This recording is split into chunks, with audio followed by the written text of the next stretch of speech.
Welcome to the October 2020 Priority Report for the Michigan Credit Union League. We hope this report finds you healthy and energized as we find ourselves in another beautiful Michigan fall season. This is a busy month for our team as we're wrapping up our what we call hike from home in a virtual world, where we were able to connect with our entire Michigan congressional delegation virtually. Thank you to all of you who participated in these important Zoom calls with our lawmakers. They were very productive as we sought to address our key priorities.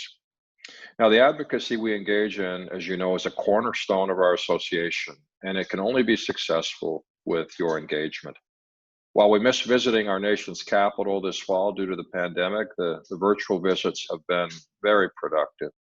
While most lawmakers are focused on the Supreme Court and the election, we're still beating the drum for PPP forgiveness, support for the hardest hit fund, data breach, and Bank Secrecy Act reforms, among other issues. This month has really been unprecedented in Washington, D.C. and here in Michigan, as it seems almost daily we awake to another big news story. Trying to secure a Phase 4 stimulus package during an election has unfortunately evolved into a very partisan issue, not surprisingly. And while some lawmakers are optimistic that additional legislation will make it through, at the time of this recording, it's doubtful as to whether or not we'll see meaningful stimulus legislation, if at all, prior to the election. We will, of course, continue to monitor this and engage with CUNA and our sister leagues and keep our credit unions apprised of progress. Now, on the state side, with the governor's executive orders now overruled by the state Supreme Court, we've continued to monitor requirements from the Department of Health and Human Services and MIOSHA. Several requirements related to mass and public gatherings that were previously in the executive orders have been included in these new orders from those agencies. We update our MCUL COVID resource section on our website when new orders come forward and highlight how they impact credit unions. Our team also continues to work with Michigan lawmakers on e-notary to make sure that credit unions can continue to support members in a virtual environment during COVID. Now, our CU Link campaign continues to have high engagement as we continue to connect with members and Michiganders, communicating how credit unions are here for them during these tough economic times, as always. The number of connections that we've made with this campaign has been impressive and couldn't have been done without the credit union financial support and engagement. We're now working on the campaign for next year, 2021, and are excited to share the new theme with you in the weeks ahead. Finally, on the business side, the CU Solutions Group side, we'll talk about our new Love My Credit and Rewards Resource Center and Technology Solutions' new Financial Stability Index tool, as well as details on plenty of new updates for Planning Pro, Performance Pro, and the CU Risk Intelligence Suite. Once again, we have broken each section out into its own video segment, and we encourage you to navigate each department's section for thorough updates on everything that I touched on briefly here. As always, thanks for watching this month's issue of Priority Report. Now, on the federal advocacy front, starting with our advocacy agenda, MCUL's annual Hike the Hill, dubbed as Hike at Home for 2020 due to the virtual nature of this year's event, kicked off on October 5th and concluded on October 15th. Participation in this year's hike was up significantly from prior years, with about 80 credit union leaders engaged and participating. Typically, our in-person hikes on Capitol Hill usually garner around 45 to 50, so we appreciate that increase in engagement and participation. We're pleased by the increased interest in all of these events, and we work to ensure that new participants stay engaged and have a meaningful experience as we participate in this important grassroots lobbying effort. Credit union leaders met with all but one of our congressional delegation, Congressman Justin Amash, who's not seeking re-election, was not available to meet with us. We also met with our 2 U.S. Senators, Gary Peters and Debbie Stabenow. Our advocates discussed pressing legislative priorities such as PPP forgiveness legislation, the creation of a housing assistance fund and stimulus legislation, increased CDFI funding with all of these offices, along with other priorities that we've been talking about for some time, like preserving our tax-exempt status, having some data security legislation get passed at the federal level, updates to our Federal Credit Union Act, and cannabis banking. In addition to these meetings with our congressional delegation, we also met with NCUA Chairman Rodney Hood on October 7th. Our advocates discussed the examination environment and net worth concerns, share insurance fund issues, and some specific issues caused by COVID-19 related deposit growth. Chairman Hood was joined by our NCUA Eastern Regional Director, John Cutchie. Now, the 2020 hike was a success as credit union advocates were able to educate and inform federal policymakers and their legislative staff on all of these key issues. We received a number of commitments from members of the delegation to co-sponsor legislation that's important to our movement, both in the current Congress and in 2021 when the new Congress is seated. Before I turn to the state advocacy side, I did want to mention briefly that as I record this, Congress and the White House are continuing to discuss important Phase 4 stimulus legislation. Nothing is certain at the moment, but we'll continue to monitor that progress, as obviously it has become very partisan and politically charged with just 3 weeks before the election.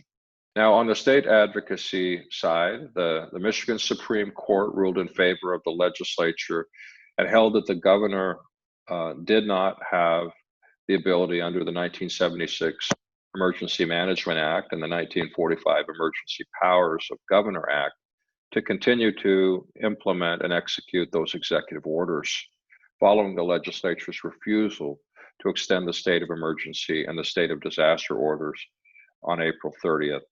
This means that all of the executive orders issued from April 30th until the present day are unenforceable. The Supreme Court also held that this finding by the court is effective immediately. Now, DIFS has issued a bulletin on this matter as well, and the legislature returned to work with the governor to put in place certain protocols for COVID-19. The issues addressed during their return pertain to nursing home measures, unemployment insurance, e-notary and remote notary, and COVID employer liability legislation. The Michigan Department of Health and Human Services, as you probably know by now, has issued emergency orders, as has MIOSHA, under their authority, which basically reinstate much of what was in the governor's executive orders pertaining to the wearing of masks and social distancing and limitations on the size of gatherings in the public domain. For the summary and full text of the emergency orders and the DIFS bulletin and recent happenings, please visit our website or reach out to one of our team members. Now, on the legislative front, our team is continuing to push the legislature to enact common sense data breach notification legislation with Congress and in Lansing. And with that being said, the legislation was given an initial hearing in the Senate Regulatory Reform Committee and met with a new point of opposition from the retail and manufacturing sectors as it relates to a financial institution exemption to the legislation. Our team is meeting with members of the committee and members of the Senate to explain why that exemption is in place. A second hearing on the legislation is expected following the November election. The team, along with a coalition of over 40 other trade associations and business groups, was able to further legislative actions aimed at protecting employers, including credit unions, from liability issues associated with the COVID-19 pandemic. This is a huge development, and I appreciate our team's efforts in collaboration with those groups. Legislation in Michigan was passed and is expected to be signed by the governor, which would grant immunity to businesses from liabilities for a contraction of COVID-19 if businesses complied with all federal, state, and local requirements and standards. This legislation is retroactive, so businesses would be covered from March 1st, 2020, moving forward. Also included in the legislation is a provision in the event that there is a de minimis deviation from strict compliance with the previously mentioned guidance, which would still afford the employer some protections.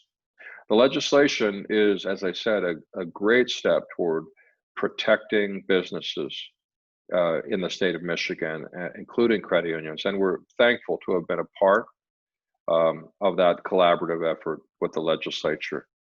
Finally, legislation addressing criminal justice reform specific to expunction was signed by the governor, Public Act 187 to 193 of 2020. The bipartisan package addresses when low-level crimes should be automatically expunged as long as a number of factors are met. Our team worked with others in the business community to ensure that crimes that were eligible for this new automatic expunction were not ones of dishonesty, financial crimes, or moral character.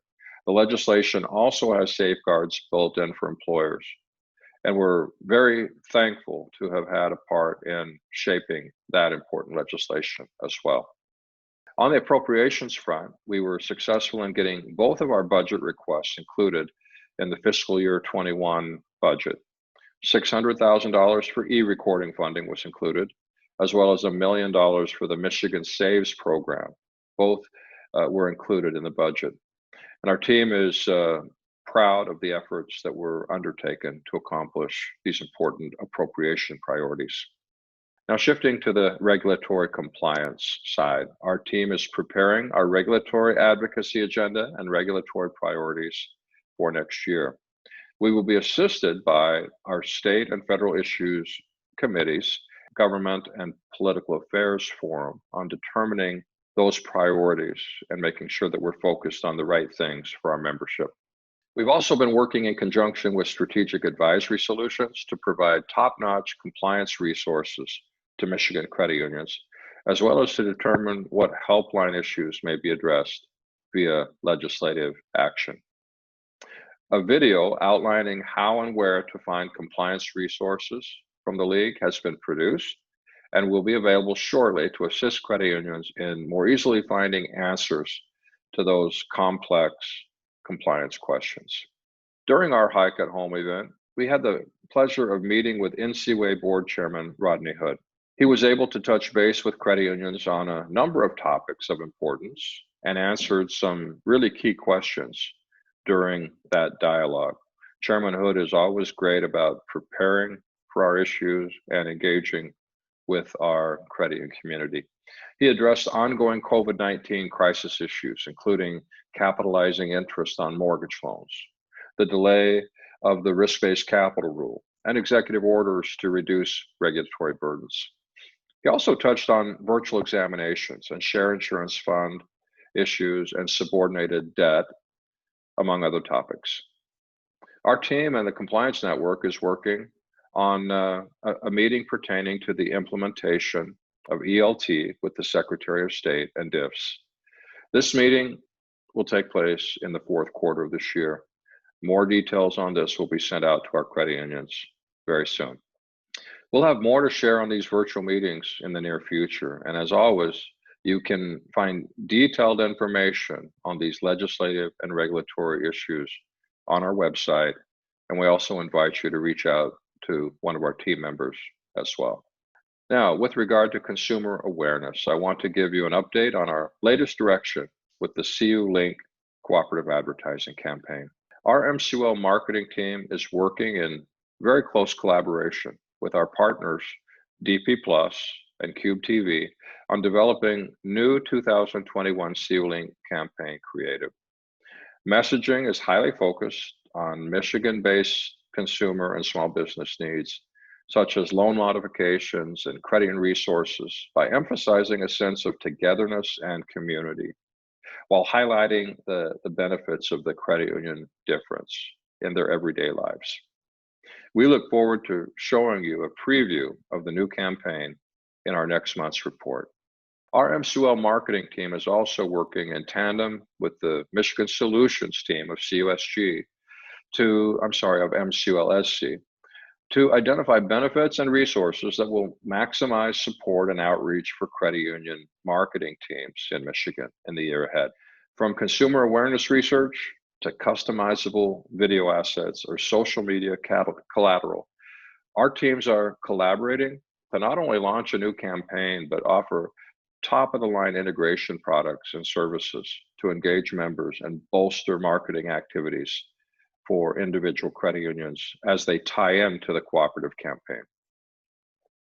We look forward to showing the new collateral and benefits next month on our MCUL website and in the November priority report video and across social media as well. Shifting to our important Michigan Credit Union Foundation nonprofit. The foundation is funding solutions for remote financial education. The new school year is already in swing, as you know, and we know there are limited opportunities for in-person student interaction. Modifications have been made so that the financial reality fair can be conducted remotely with the student app and a credit union facilitator. A series of 4 virtual financial reality fairs is being conducted in October for teens participating in the Detroit Police Athletic League, or POW, fall baseball teams, with the cooperative involvement of financial educators from 7 Michigan credit unions and the Michigan Credit Union League. Elsewhere, 9 foundation community reinvestment grants totaling over $25,000 have been approved so far this year. These are for unique credit union community financial health initiatives that the foundation will help expand and support. Now, this is in addition to the 28 community crisis grants given earlier in 2020 to help credit unions with COVID-19 community assistance. Funding is still available this year for a Michigan Credit Union Foundation Community Reinvestment Grant to be used to help grow and continue your unique community financial health initiatives, especially those assisting underbanked and low-income and underserved areas. Please contact us to discuss any impact ideas, and Beth Troost, our Executive Director, is on hand to answer your questions.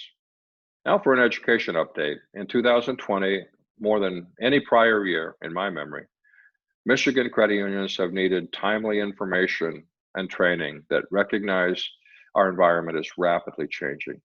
So far this year, 85% of our affiliates have benefited from valuable training delivered by our education team, which included dozens of remote sessions to support COVID-19 related issues, many of which were offered free to our member credit unions. I'm so proud of how we've adjusted this year to support our Michigan credit union community, and we're excited about what lies ahead in 2021. We'll be bringing you training that continues to adapt and work within the parameters of this new normal that we're living and working in. But 2020 isn't over yet. We've just wrapped up this year's Leadership at 11 in-person series and are still looking forward to the virtual lending school, supervisory training, and panel discussions on diversity, equity, and inclusion, as well as human resources and law topics. Conference dates are being filled for next year, so watch our website for more information on the 2021 virtual compliance, lending, and marketing conferences, all slated for the first quarter of 2021. Now to shift to the business side and CU Solutions Group. This month, I'll provide an update on our expanded resources for membership enhancement, new capabilities in our core performance solutions products, and the latest on some of our recently announced partnerships. Our marketing solutions team at CUSG has just launched a brand new Love My Credit Union Rewards Resource Center, where credit unions can register for product and industry webinars, enroll in the LMCUR program, access partner insights, and much more. Content will be continually updated to share the best ways to use the Love My Credit Rewards offers to increase member engagement. If you haven't already done so, be sure to check out this new resource and see how we're expanding these offerings. LMCUR is also excited to announce the addition of a new product offering in Identity IQ, an identity, data, and credit theft protection service. Ongoing news reports of identity theft and fraud have many consumers asking their financial institutions what they can do to protect themselves. And this provides an award-winning answer that is only available through CUSG's Love My Credit Rewards participating credit unions. The new sentiment and comment categorization feature of our Member XP product, MemberView, successfully launched last month for a beta group of select credit unions. This feature captures and quantifies qualitative data, information that is often overlooked due to challenges of interpretation and reporting. These richer insights into the member journey are already allowing the beta group of credit unions to prioritize efforts for member experience improvement. We're committed to helping credit unions manage the member experience and make improvements. Our technology solutions team is finalizing the integration of CalcXML's proprietary API with our content management system so that we can offer their highly customizable financial calculators and financial stability index tool with the acronym of FIST. The FIST tool offers members an instant snapshot of their financial risk exposure in retirement, protection, liquidity, and debt management, and includes ongoing recommendations to improve financial stability tied to credit and service offerings and financial education materials. Shifting to our performance division. The Performance Solutions Division has continued to roll out additional updates to our core HR performance platforms. Performance Pro now has an auto welcome email that can be sent to all new users with the ability to create their password from the email, and it has single sign-on capabilities, allowing users to toggle between Performance Pro and Planning Pro, a new feature that integrates these two products. And speaking of Planning Pro, we've updated this solution to include an expanded project management functionality that allows non-assigned team members to watch plan components and receive email notifications when updates are approved, and a collaboration tool enhancement so plan participants can send private comments and track the number of unread comments and tasks. All of these features are based on input from our client credit unions to make Planning Pro a more robust and more effective tool for planning. Now, our Strategic Advisory Solutions division has moved the CU vendor management solution into our CU Risk Intelligence suite. They've also been hard at work mapping out a CompliSite and a Firmex integration capability. So stay tuned for the announcement when that integration is complete. Strategic Advisory and Performance Solutions collaborated together to create additional compliance courses, training courses within our Learning Center product. And so with all of these innovations, you can see that we've been busy at CUSG. Thank you for taking the time to join us for this update, both from MCUL and CUSG. We're impressed. I'm very impressed with the innovation and collaboration of our team to make sure that we provide solutions and services that meet the needs of the credit unions we serve. Thank you for watching and listening, and we look forward to giving you another update in November.